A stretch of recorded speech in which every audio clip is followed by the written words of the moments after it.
If I had her and you had her, she never mattered. Hello, everyone. I have missed you all so much. I have missed making videos in this series, and today we have an exciting topic. And speaking of malice, I guess, we're going to be talking about Jesus Christ, Christianity, and its relation to rationality, or the mental consciousness structure. As Gebser says in his masterpiece, The Ever-Present Origin, Jesus was the bearer of the mental consciousness structure. So we're going to be talking about that, talking about some of its implications, talking about some of its effects. Now, I'm not a Christian, okay? I don't really plan on becoming one anytime soon. Having said that, it is possible that I will be. I can't predict the future. People on September 10th, 2001, I guarantee you go up to every single person in the city and you make them put $50 on the line and say, you think, what happened on 9/11 is going to happen tomorrow? Every single one of them is going to say, of course not. So you can never know because time unfolds moment to moment and all this different stuff that we've talked about on my channel. So, having said that, though I don't plan on being converted, I would like to read the Bible soon because, simply put, it offers the mythological foundation of our entire civilization. It is important, whether I think it's silly or not, and I don't even necessarily do.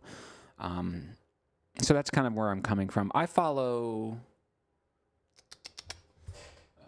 somewhere else. I follow more Rudolf Steiner's cosmology. He claims to take the scientific method to the other side, and his whole thing is the Indians got it right with karma because you come down here, your soul incarnates in a body, and you are put on this earth to go through a karmic task.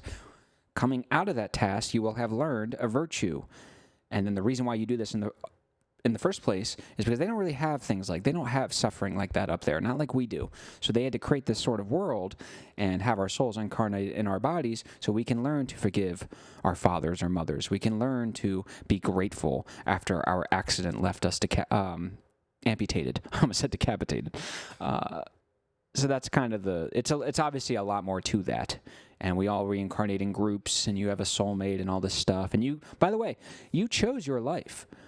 Every single person on this earth. One thing Christianity does get right is, actually there's a couple things I get right, but one thing that I like is everyone suffers. Literally every single person. Think of the most privileged person in the world, the king back in the day, or maybe your modern day, like your Sydney Sweeneys of the world, where it seems like everything is just kind of going perfectly for them. They will suffer, and if they haven't suffered, they're going to. It just is what it is. So it's part of it. Now, let's get into it. So remember, it was Jesus who walked on water and was not submerged into it. The water, of course, is a symbol for the soul, which belongs to the mythical structure, which was then deficient at that point.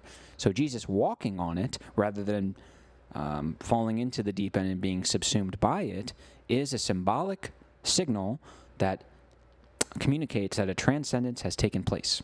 So to quote Gebser, Christ is the first to be immune to the threat of resubmersion and regression into the depths of the soul or psyche, a regression against which Plato constructed the first mental network of philosophy. So Plato's construction of rational philosophy, what it really is, and you can see this in the Stoic literature, by the way.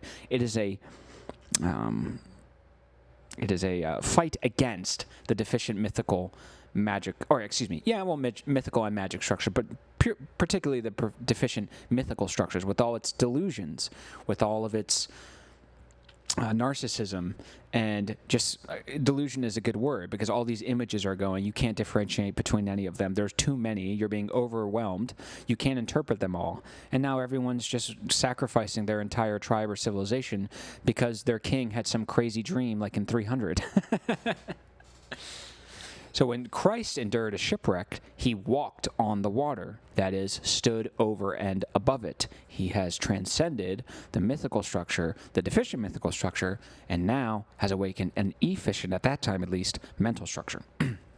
So with this, Christ does not just say, quote, I am Christ, but, quote, I am the light of the world, because he has overcome the deep and dark chaos that was at the time the deficient mythical structure. And also, notice how he says he is the light of the world. course, light signals illumination, and illumination is exactly what rationality affords onto the objects it considers as long as it remains within the bounds of the quantifiably measurable and consciously known. So darkness, of course, that's magic structure stuff. That's mystery. That's taboo. That's superstition. That's darkness. Mental structure is all about illuminating the dark. And there's a great irony, by the way, that the modern occultist, they are borderline rationalists because they cannot accept that some things that are shrouded in darkness are going to remain shrouded in darkness, and there's nothing we can do about it. So leave them there. Leave them immeasurable. Leave them shrouded in darkness. They don't do that. Okay. So that's the first point. That's sort of like a symbolic representation of what I'm talking about here. And the next point is that a consolidation from the gods to God mirrors the consolidation of the ego in the individual. So, of course, back in the day, we had all the gods. We had the river god, we had the sky god, we have the tree god, the grass god, all of them, because everyone was having all these numinous experiences. If you want to hear more about this, I discussed this in my recent Kill Rationalism video, Why Mythology Can Improve Your Life, I think it's called. The point is, you had gods, and then they were consolidated into a single monotheic God. No S. We went from S plural to no S, singular. Very interesting. This consolidation mirrors the consolidation of the ego in the individual. So now the individual can say, I, Justin, I, Robert, I, Stacy, I, whatever. It wasn't really a thing back then because there wasn't a strong ego. And I'm not saying in a literal sense that there was literally none of it, because if that was the case, you wouldn't be able to survive 3-4 days. But kind of like Gebser makes the point in his book, it's about differentiation. It becomes differentiated. So let's see. So let's quote Gebser. Bearing himself the guilt of murder, he, Moses, confronts the Israelites, with the vengeance of the one God, not gods. It is the birth of monotheism, counterpart of the birth in the awakened ego. And it is also the birth of dualism. Man is here, God is there. They are no longer polar complements or correspondences, but stand opposite one another as dualism. The individual is not a polar complement of God, for if he were, he would have no need of a mediator. And so the Trinity, too, is born, a further characteristic of the three-dimensional mental structure, unquote. So the idea of the Trinity means that God is composed, essentially, of three basic components: Father, which is transcendence; Son, which is Jesus Christ, or his imminent incarnation; and the Holy Spirit, all of whom are distant yet belong to the same primordial form or substance that is God. I apologize, Christians, if I'm getting this wrong. I'd prefer if you're cool about it. You don't have to be. This is the internet, after all. But if you want to correct me, that's fine. I'm not going to get offended, because I don't claim, as I said in the beginning of the video, I don't claim to be an expert on any of this stuff, really. So if you guys have better information, I will take it. You just have to present it convincingly. So the point is, the Trinity they are kind of three separate parts, but they only become separate based on our thinking, a thinking that was afforded to us by rationality, because this, of course, isolates, separates, and renders static.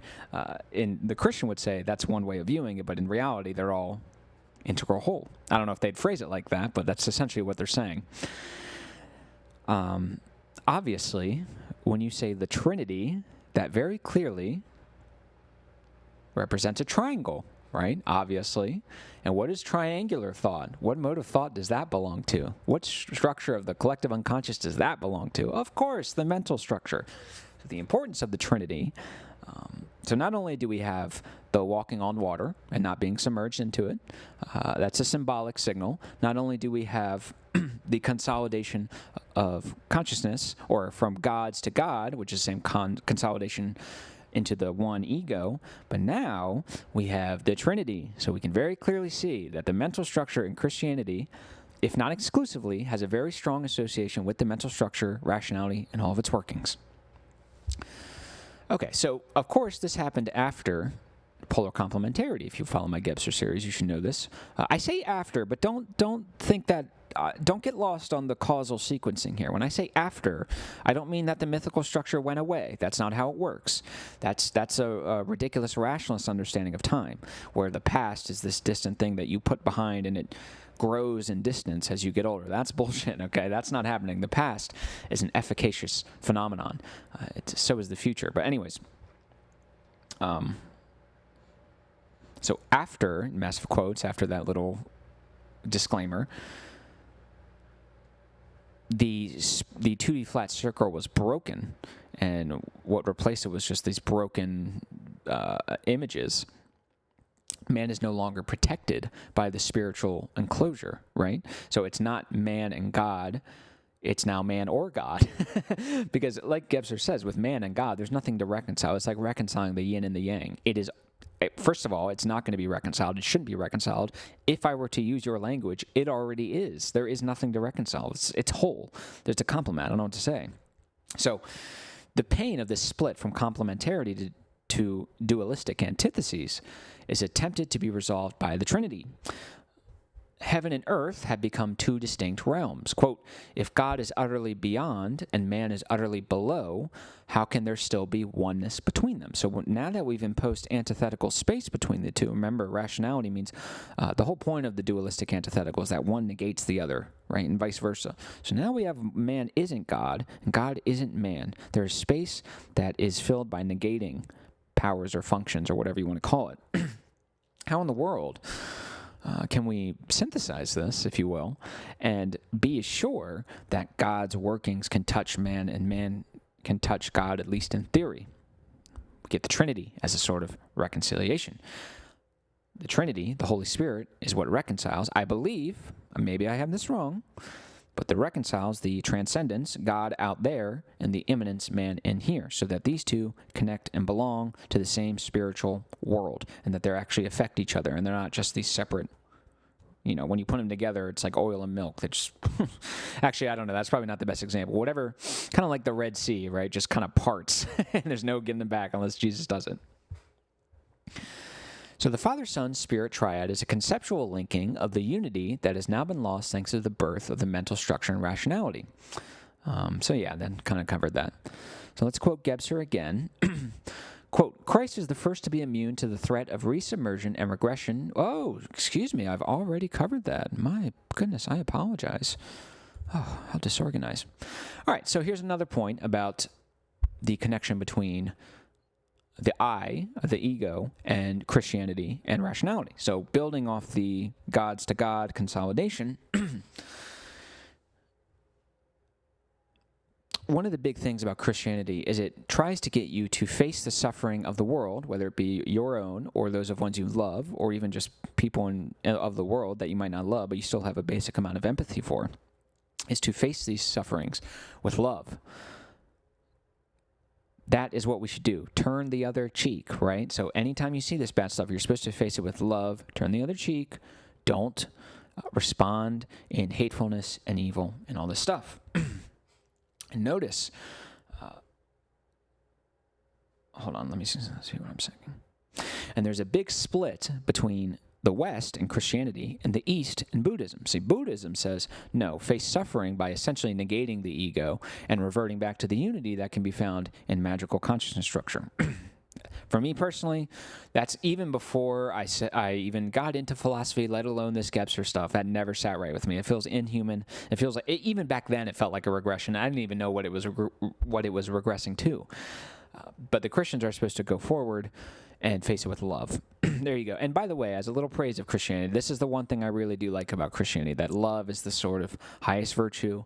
It is the highest attainment of truth and goodness.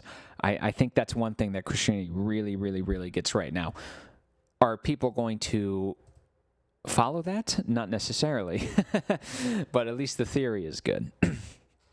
So yeah, notice, now obviously as the final connection, this should have been revealed in my other points, but I'll state it explicitly. I think it's not a coincidence that the West in particular adapted Christianity, because the West, of course, is fueled by rationality, and the connections between rationality and Christianity I've tried to make during this video.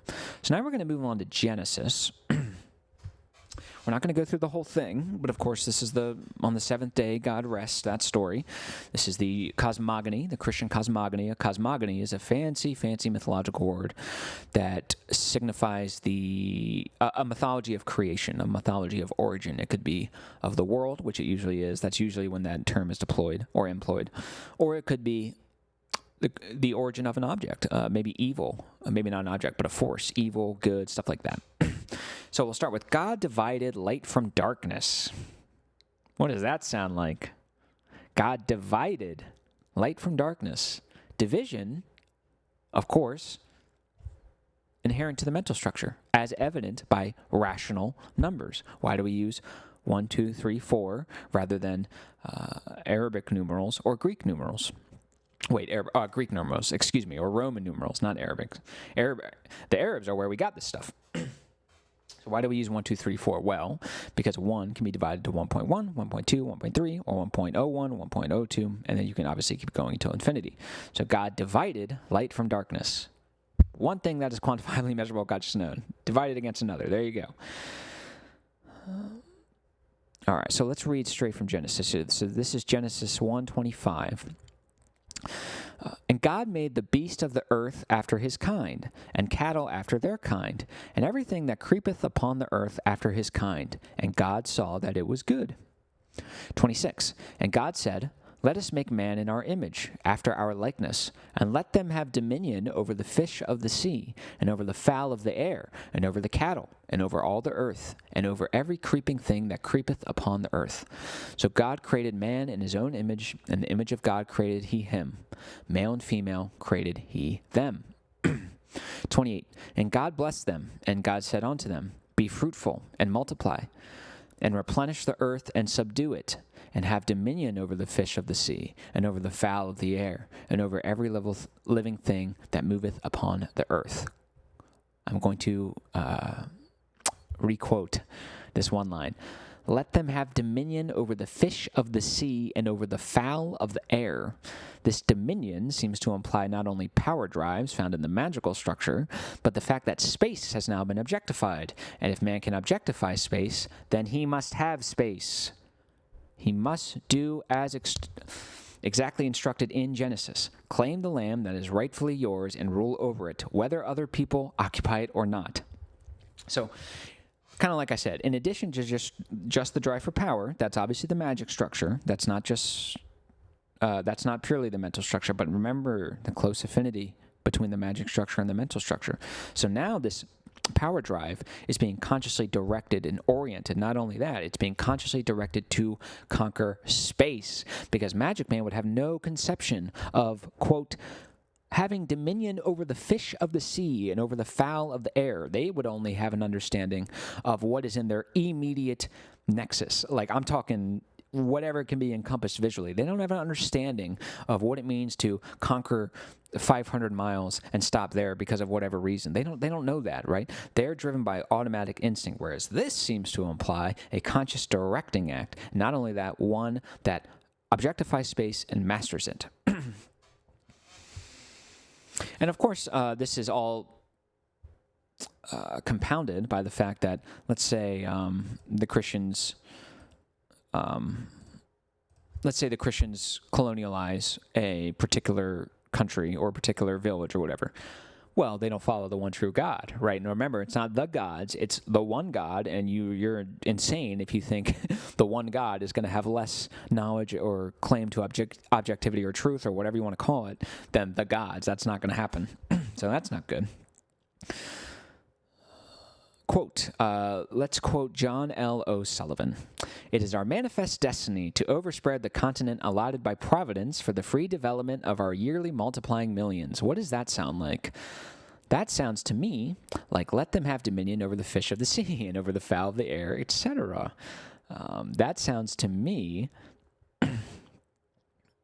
let's see. Be fruitful and multiply and replenish the earth and subdue it. There you go. I mean, that's so when people tell you that mythology doesn't have any effect on the world and it's just a bunch of irrational stories, point them to this. Please point them to the fact that something as impactful, if nothing else, as manifest destiny or colonialism was directly justified by an appeal to myth. Don't let them get away with that. They're just rationalists who don't want to, they just try to negate what they can't understand. And then, of course, with that quote from John L. O'Sullivan, Providence, obviously. All right, so now we'll move to colonialism, as I just mentioned.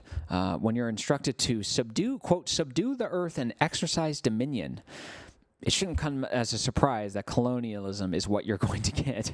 Again, not the emphasis on space, or note the emphasis on space, excuse me. Kind of like with Manifestus, the entire justification for colonialism at the end of the day was anchored by this appeal to mythology.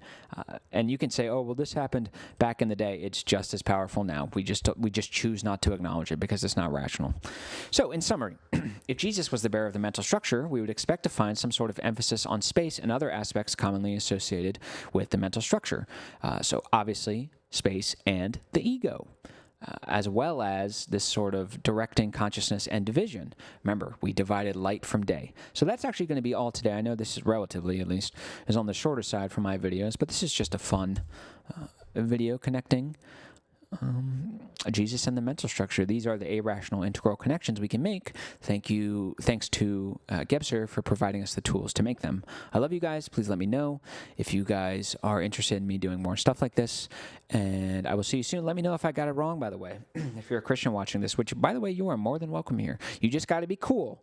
All right? I don't want to hear any of this bullying the Muslims or the Hindus or the Buddhists out of the community. That's not going to happen. I will be cool to you as long as you're cool to me. But we're not doing this game where you get to run the show. That's not going to happen. I'm not going to impose my spiritual practice. I may mention it in case you guys are interested, but I'm not going to impose it on you guys. And I'm sure as hell not going to let any of you guys do that on each other. So be cool about it and be respectful. Take the libertarian live and let live. That is positive relativity, not the violent stuff. So love you guys. I'll see you guys soon. And you're the best. Love you.